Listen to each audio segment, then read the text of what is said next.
வணக்கம் நண்பர்களே. இன்னைக்கு புதுசா ஒரு ரெசிபி வீடியோ பார்க்கலாம். எனக்கு பீஸா சாப்பிடணும்னு தோணுச்சு. வாங்க ஹோம்மேட் பீஸா எப்படி பண்ணலாம்னு பார்ப்போம். கோதுமையிலையும் பண்ணலாம், மைதாலையும் பண்ணலாம். நான் இப்போ மைதால தான் பண்ண போறேன். 100 கிராம்ஸ் மைதா எடுத்துக்கலாம்.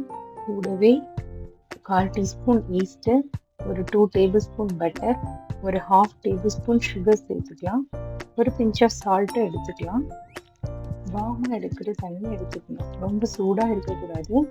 ஈஸ்ட் சேர்த்துருக்கிறதுனால கொஞ்சம் வார்மாக எடுக்கிற தண்ணி கொஞ்சம் கொஞ்சமாக சேர்த்து தேவைக்கேற்ப இந்த மாவை நல்லா பிசைஞ்சு எடுத்துக்கணும்.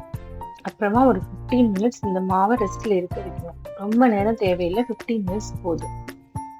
இப்போ இந்த மாவை எடுத்து பீஸா ட்ரேயில் கொஞ்சமாக எண்ணெய் ஸ்ப்ரெட் பண்ணிவிட்டு அது மேலே வச்சு ஒரு சப்பாத்தி கட்டையால் தேவையான சைஸ்க்கு பரத்தி எடுத்துக்கணும். இப்போ இந்த மாவோட எட்ஜஸை இந்த மாதிரி மடக்கி வச்சுக்கலாம். இப்போ இதோட மேலே பீஸா சாஸ் நம்ம ஸ்ப்ரெட் பண்ண போகிறோம். இந்த பீஸா சாஸ் ஹோம்மேட் சாஸ் தான்.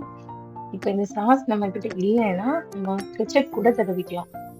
நான் டாப்பிங்ஸ்க்காக கொஞ்சம் சிக்கனை க்யூப்ஸாக கட் பண்ணி மேரினேட் பண்ணி ஃப்ரை பண்ணி வச்சுருக்கேன். அந்த சிக்கன், அப்புறம் கேப்சிகம், அப்புறம் ஆனியன் இவ்வளவும் டாப்பிங்ஸாக வச்சுருக்கேன். நீங்கள் உங்களுக்கு என்ன தேவையோ அதை வச்சுக்கலாம். அப்புறம் மொசரெல்லா சீஸ் ஆட் பண்ணியிருக்கேன். 170 டிகிரி ப்ரீ ஹீட் பண்ண ஓவனில் 20 மினிட்ஸ் பேக் பண்ணி எடுத்தால் போதும். டேஸ்டியான பீஸா ரெடி. நீங்களும் ட்ரை பண்ணி பாருங்கள். தேங்க்யூ ஃபார் வாட்சிங்.